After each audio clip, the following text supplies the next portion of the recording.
Welcome to FilmIn5D, the show that loves to copy Film Riot, but with the 5D Mark II. I'm your host. Copy? Yeah, that's what people are saying. Seems a little harsh. Yeah, I don't know what they're talking about. Anyways, I'm your host, Aaron Hammock.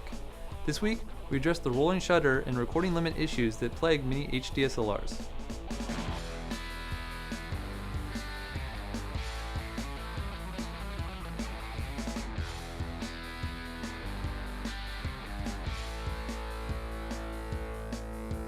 So as October rolls along, we address another issue that you might face shooting with your HDSLR.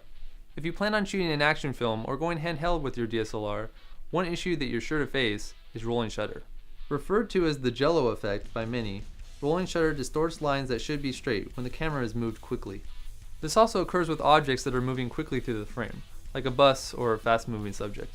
The occurrence of rolling shutter directly correlates to the size of your camera's sensor, which is why it's pretty common amongst HDSLRs that shoot video. Because they got big sensors, right? Exactly, like the 5D, it's full frame sensor. Wow, I'm learning something. You didn't know that? Do you even watch my show? This is also the reason that rolling shutter is particularly bad for the 5D, considering that it has one of the biggest sensors out of any camera. When trying to understand the cause of rolling shutter, there's really only one explanation. The sensor is essentially scanning the image with each frame, and not exposing the sensor all at once.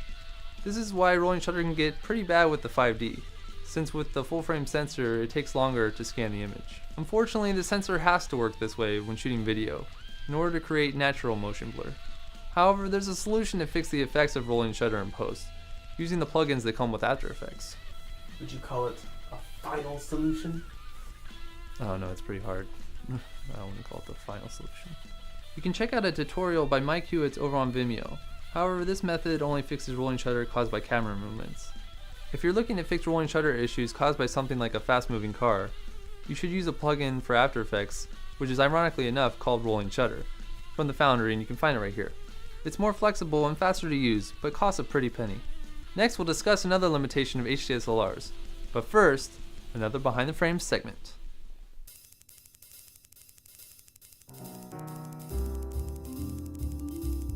Welcome to Behind the Frames, where we'll be taking you behind the scenes with your favorite actors and actresses, bringing you never-before-heard stories of what happens on a film set when the camera is off. I'm Cassandra, and I'm your host for this segment. Today, we're interviewing some recognizable characters from some of the most popular slasher films. What's your favorite scary movie? Halloween, actually. I'll cut you like a pig. Is that better? Of course you all recognize Ghostface. He made the Scream saga terribly frightening. You bet your ass I did. I thought those teenagers begging for mercy. I heard you scared them both on and off camera during the shooting of Scream 4. Care to elaborate? I don't know what you're talking about.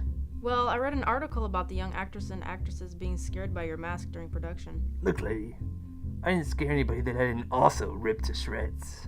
You do know this isn't real life, right? Huh? I mean, you're an actor. You don't actually use a knife. I'll show you real. So what's your story? I don't know much about you. I mean, I know you had a troubled childhood and all, but I think our audience would like to know a little bit more about the man behind the mask. Is there anything special about your character? Well, I'm always calling people on my cell phone, asking them what their favorite scary movie is. Right. But the thing is, I'm watching them while we talk on the phone. Always watching. I've seen the movies. Right. But the funny thing is, I'm asking them what their favorite scary movie is within a scary movie, which is totally meta. Right. Well, most of our audience has seen the film, so is there any behind-the-scenes information you'd like to share with us? Anything at all you'd like to share with us? Die. Oh, great. It speaks one word. Can you tell us about the origins of your character, who originally thought it up? How has it evolved throughout the series? Oh, great. I'm guessing you're not going to talk either, are you? Actually, I had a rather troubling childhood. Wow! Would you care to elaborate? Why, yes. You see, this one time at summer camp... I thought it was... Please, don't interrupt. That is incredibly rude. Oh, I'm sorry. Please continue. So I talked to them on the phone for a while. It's pretty much my thing. I like to mess with them before I kill them. It was actually Craven's idea originally. Oh, really? Would you care to elaborate on that point? Yeah, sure. I talk to them, and then I kill them. With my knife.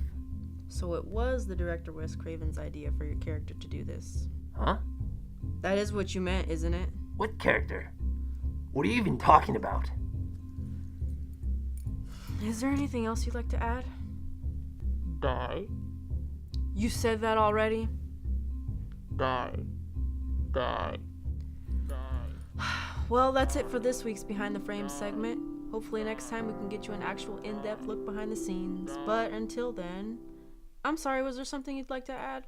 Just that I'm a deeply disturbed individual who's in dire need of psychiatric help. You see, when I was little, they left me alone by the lake, and my mother... We'll see you next week.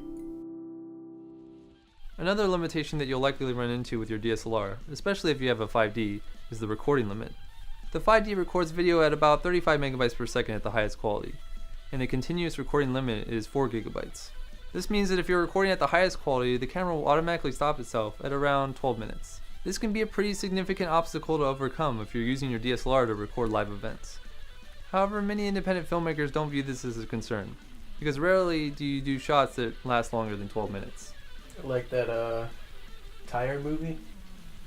Yeah, exactly. You should see that. It's called Rubber. It's on Netflix Instant Play. It was cool. It was shot on the 5D. Check it out. It was ridiculous. Yeah, it's pretty ridiculous.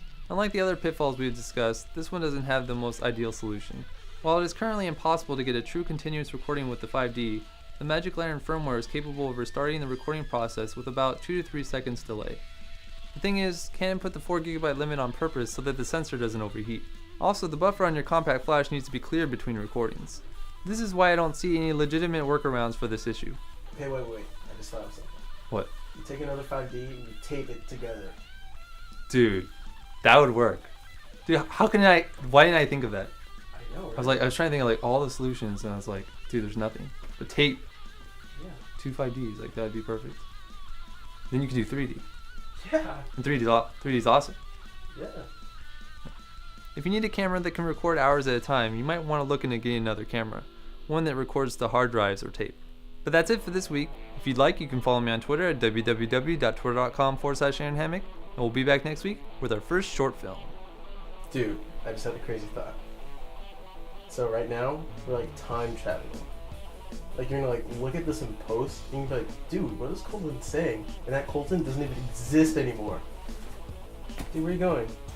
Right, but the funny thing is, I'm asking them what their favorite scary movie is within a scary movie. You guys are bastards. I'm like looking at both of you and you're just laughing the whole time.